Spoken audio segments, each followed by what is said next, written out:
बिहनिया के उगत सूरज देवता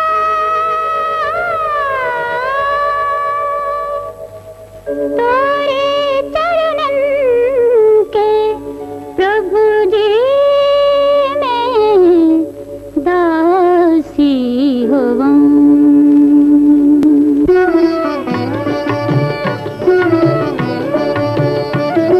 बिहनिया के उगत सूरज देवता तोरे चरणन के प्रभु जी में दासी होवं।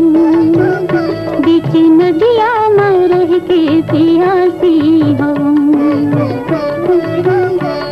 बिहनिया के उगत सूरज देवता तोरे चरणन के प्रभु जी में दासी होवं।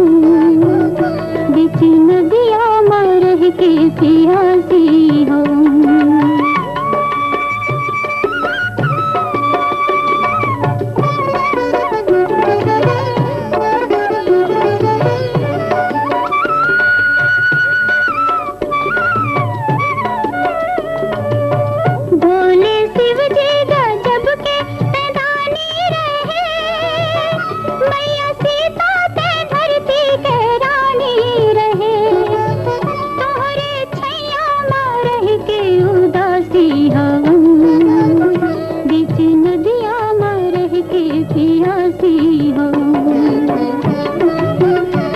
बिहनिया के उगत सूरज देवता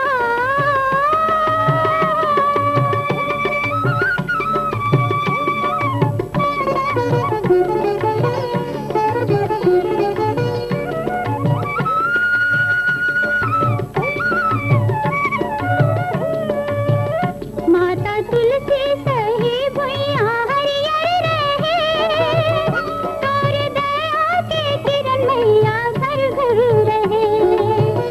मोर सपना ना टूटे निदासी रहूं। बीच नदिया में रह के प्यासी होवं। बिहनिया के उगत सूरज देवता तोरे चरणन के प्रभु जी में दासी होवं। बीच नदिया में रह के प्यासी होवं। बिहनिया के उगत